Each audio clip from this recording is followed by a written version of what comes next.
Après 3 longues années d'absence, les fans de Stranger Things n'en pouvaient plus. Les voilà aujourd'hui heureux et rassasiés avec l'arrivée de la saison 4 de la série, dont la première partie a été mise en ligne ce vendredi 27 mai sur Netflix. Alors cette 4e saison est-elle à la hauteur de l'attente et surtout assure-t-elle la juste dose de frissons ? Annoncée comme plus terrifiante et noire que ses aînés par Matt et Ross Duffer, les créateurs de Stranger Things, cette saison 4 est déjà l'avant-dernière du show. On fait le point sur cette nouvelle saison avec 2 fans dans cet épisode d'À la demande, le podcast de télé-loisirs consacré aux plateformes SVOD.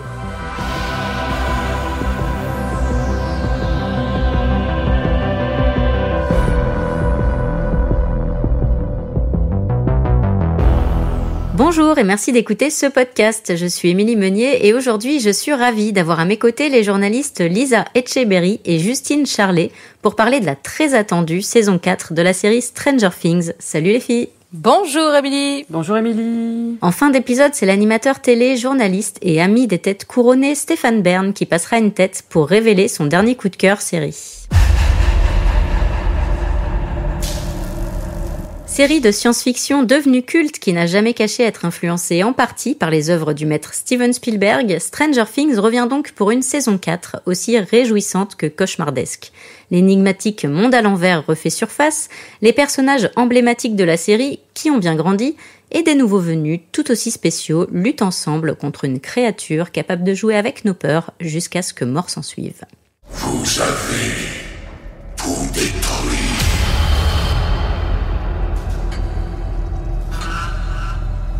Le moment est venu d'abréger vos souffrances.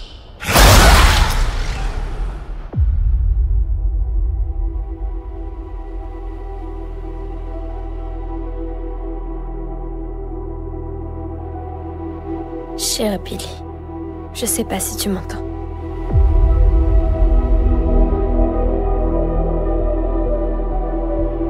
Depuis que tu nous as quittés, on vit un vrai cauchemar. Pendant un moment, on a essayé d'être heureux. Normaux. Mais c'est impossible.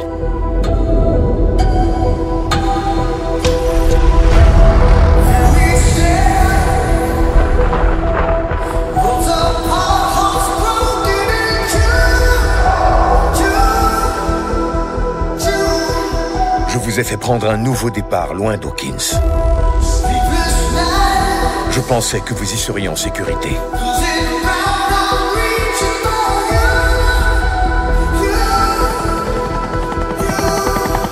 Alors déjà, Lisa et Justine, avez-vous été heureuses de retrouver la bande de lycéens et l'ambiance typique des années 80 de cette série ? Émilie, alors oui, pour ma part, j'ai été vraiment ravie de retrouver Eleven, Will, Dustin et toute la bande d'Hawkins.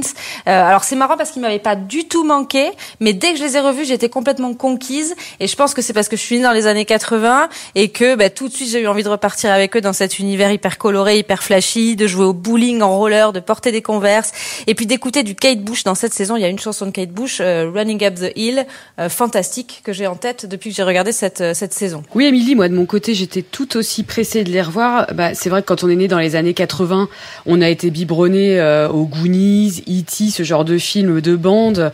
Donc Stranger Things, avec ses références assumées, c'est une vraie Madeleine qui titille notre enfance. Moi j'avoue, j'ai été un peu surprise de les voir aussi grands. Will, Mike, Lucas, ils ont tous pris 10 cm, ils ont tellement grandi qu'on est presque plus dans l'enfance, mais vraiment dans l'adolescence, alors que dans la fiction, on est censé être seulement 6 mois après les derniers événements. Donc bon, voilà, à part ce petit bémol, les looks improbables, les coupes de cheveux, ça nous aide quand même à replonger avec délice dans cet univers. Alors moi, ça m'a pas du tout choqué ce que tu dis, Justine, parce que en fait, ça fait 3 ans qu'on les a pas vus, donc on se doute bien que les acteurs, ils ont grandi, ils ont changé, et en plus pour le coup, ils sont aujourd'hui, ils sont lycéens. On les a quittés, ils étaient collégiens. Donc voilà, moi, j'ai pas trop eu ce gap là dont tu parles. Mais par contre, moi, j'avais justement avec ces 3 ans qui se sont écoulés, j'avais complètement oublié ce qui leur était arrivé, et là où où j'ai été hyper surprise, c'est que en fait, j'ai tout de suite raccroché les wagons. Et pourtant, Stranger Things, c'est quand même une série qui est hyper compliquée. Enfin, on est dans le fantastique, il se passe plein de trucs en même temps. Mais là, cette saison, elle remet tout à plat parce que justement, ils sont devenus ados, ils sont au lycée. On les retrouve, ils vivent à Hawkins pour certains, d'autres en Californie. On a le flic Hopper que l'on pensait mort et qui est détenu en Russie. Et en fait, j'ai trouvé que cette multiplication de lieux, on a 3 lieux comme ça dans cette saison, et on a des intrigues complètement plein d'intrigues qui apportent une dynamique hyper accrocheuse. On a 3 lieux, 3 ambiances et une multitude d'histoires avec toujours ce formidable jeu d'aller-retour entre le présent et le passé. Moi, Lisa, je serais pas aussi enthousiaste sur la multiplication des lieux. C'est génial parce qu'il y a aucun acteur qui est laissé sur le banc de touche. Du coup, tout le monde a une partition à peu près équivalente à jouer. Mais d'un autre côté, ça multiplie les allers-retours entre les différents univers, les différentes intrigues. Moi, j'avoue, par exemple, j'aime pas du tout l'intrigue en Sibérie et la recherche de John Hopper, parce que on est dans un univers carcéral très adulte, autour d'une forme de guerre froide, un peu entre Russes et Américains. On s'éloigne de Hawkins et du côté de la bulle d'enfance et de l'univers de base. Donc voilà, j'aime moins. Mais ceci dit, à partir du 7e épisode, voilà, là on raccroche un peu les wagons et on retourne un peu dans le monde à l'envers. Mais c'est peut-être un peu trop long d'attendre jusqu'au 7e épisode. Oui, après, c'est vrai que l'intrigue autour de Hopper, elle est peut-être un peu longue, mais elle était obligatoire parce qu'on veut savoir ce qui lui est arrivé à ce personnage. Et puis, ça nous permet aussi d'être dans un truc carcéral, tu dis, mais qui fait aussi peur. Et c'est ça qu'on aime avec Stranger Things aussi, je pense, c'est avoir peur. Et cette saison, d'ailleurs, on a très peur avec le nouveau monstre, le fameux Vecna. On connaît pas bien ses motivations. Tu le fais si bien. Il a une voix horrible. On connaît pas du tout ses motivations. Enfin, il s'en prend aux ados, il les démembre d'une façon abjecte. On se doute bien qu'il a un lien avec Eleven, Eleven qui est censé avoir des super pouvoirs, mais là qui en a pas. On sait pas quel est son lien avec elle. On attend justement impatiemment de savoir ce qui les relie. Mais bon, en tout cas, ce Vecna, il nous fait hyper peur. Voilà, son apparence, sa voix, tout. Et puis on a très peur qu'il s'en prenne aussi au héros. D'ailleurs, il y a un épisode assez effrayant où il s'en prend à un des membres de la bande. Je ne dévoilerai pas lequel ou laquelle, et je ne dévoilerai pas l'issue, mais en tout cas voilà, on a très peur. Et puis surtout Vecna, il nous offre aussi des magnifiques moments, quoi. La série Stranger Things, c'est une série qui est visuellement bluffante, et quand on est dans ce monde à l'envers, on est complètement saisi par l'esthétique, quoi. Donc voilà, pour moi, pour résumer, je dirais que cette saison 4, c'est celle du renouveau, elle est toujours aussi fantastique et sublime, et elle est encore plus horrifique en fait. Une guerre se prépare. J'ai bien peur que tes amis Dawkins ne soient dans l'œil du cyclone. Je n'ai plus de pouvoir. Je ne sais pas comment te le dire autrement, alors écoute. Sans toi, on ne gagnera pas cette guerre. Vous avez perdu.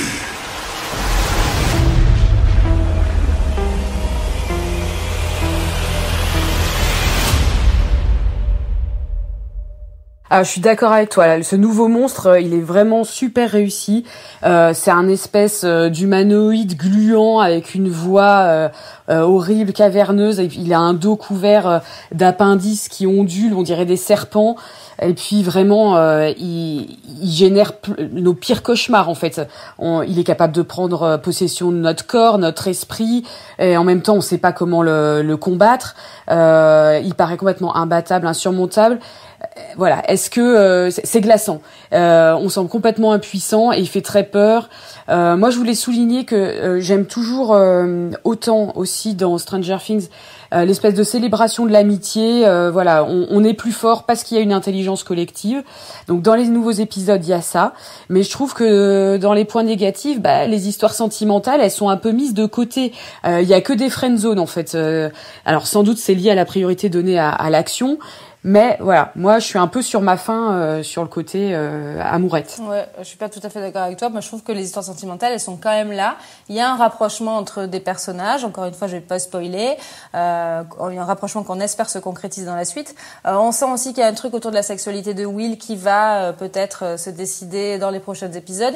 Et alors sur Vecna, je reviens sur lui parce que ça me fait penser. Oui, tu disais, c'est vraiment, il nous fait vraiment peur, mais aussi parce que en fait, je pense qu'il est le symbole il s'en prend qu'aux ados, donc il est le symbole de la peur du passage à l'âge adulte aussi peut-être. Il y a peut-être un truc aussi là-dessus qui est assez intéressant et qu'ils ont voulu faire.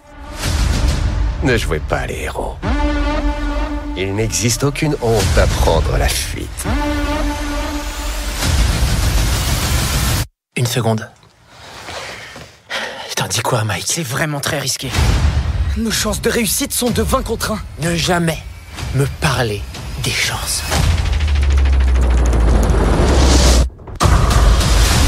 Mortel, hein? Ouais, mortel. Et moi, il y a juste un truc aussi dont on n'a pas parlé, c'est la durée des épisodes. Alors c'est vrai qu'ils sont très longs, ils font plus d'une heure. Le dernier, là, le 7e, il fait 1h30, je crois. Ça peut effrayer 1h40. Ça peut effrayer certains téléspectateurs.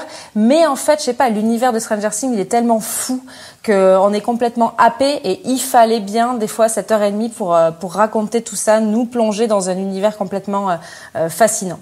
Voilà. Après, je suis juste déçue, moi, en fait, de savoir qu'il reste encore 2 épisodes. J'aurais peut-être préféré qu'on ait les 9 épisodes d'un coup, quoi. Mais non, mais c'est génial. Attends, il nous reste 2 épisodes, mais 2 épisodes qui arrivent dans pas si longtemps que ça. Il a fallu attendre un gros mois, quoi. C'est le 1er juillet. Puis c'est 2 épisodes qui vont être très très longs. Ça va être un feu d'artifice, en fait. Moi, je vois ça comme ça. La bande-annonce le laisse présager. Ça, voilà. Ouais, en tout cas, on a hâte. Oui, comme tu le soulignes, Justine, ce sont les 7 premiers épisodes de la série qui sont aujourd'hui disponibles sur Netflix. Les 2 derniers épisodes seront mis en ligne le 1er juillet sur la plateforme. Donc au total, la saison compte 9 épisodes qui ont coûté au total près de 30 millions de dollars à produire, attention. Donc encore un petit peu d'attente, Lisa.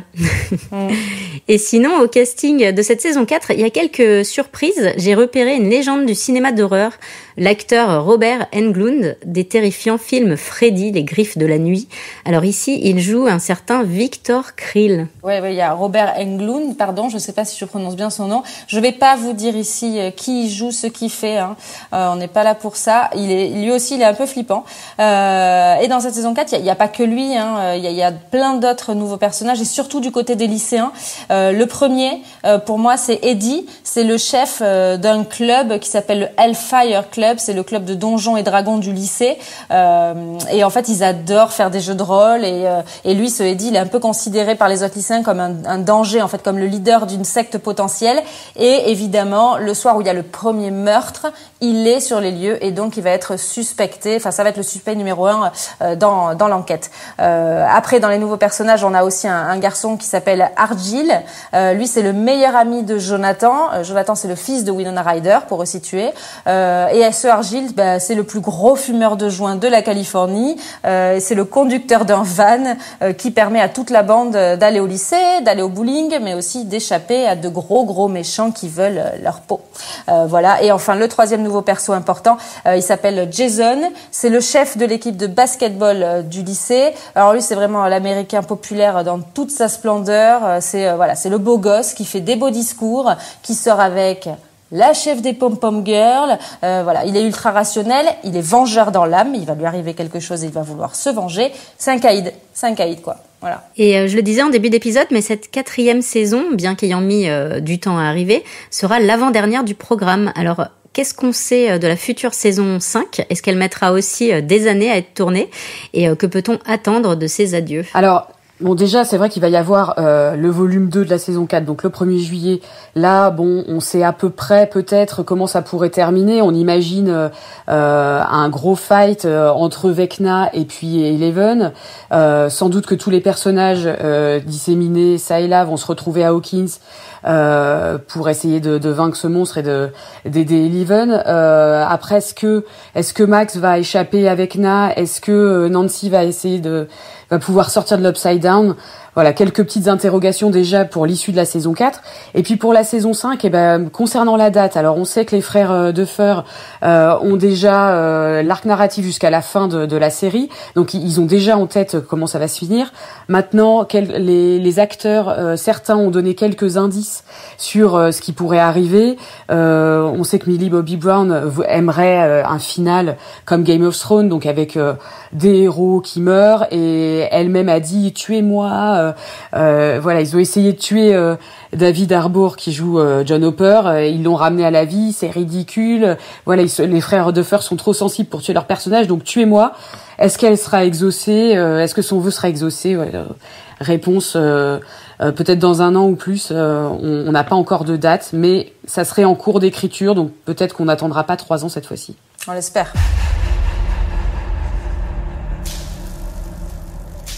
Place maintenant à notre guest, l'ami des têtes couronnées et journaliste Stéphane Bern a accepté de nous confier son dernier coup de cœur SVOD. Et c'est simple, il est devenu dingue devant la série Netflix La Chronique des Bridgerton. Je suis devenu dingue de Bridgerton. J'adore, je trouve que c'est d'une grande modernité, c'est très esthétique. C'est bien qu'à l'image, en tout cas, la diversité soit bien représentée. Je suis un des grands défenseurs de la diversité, et d'une culture qui rend hommage à toutes les différences. J'aime le côté addictif, c'est-à-dire qu'ils arrivent à relancer. C'est un peu le même principe que Downton Abbey, où ils arrivent à faire en sorte que vous ayez envie immédiatement de regarder l'épisode suivant. Voilà, c'est déjà la fin de ce podcast. Merci de nous avoir écoutés. Merci à vous, Justine et Lisa. C'était très chouette de vous avoir sur cet épisode. Merci Émilie de nous avoir invités. Merci Émilie. Rendez-vous la semaine prochaine pour un nouvel épisode d'À la demande et n'hésitez pas d'ici là à nous soutenir et à donner votre avis sur le podcast. Vous pouvez retrouver ce podcast sur Deezer, Spotify, Apple Podcasts et toutes les plateformes de podcast.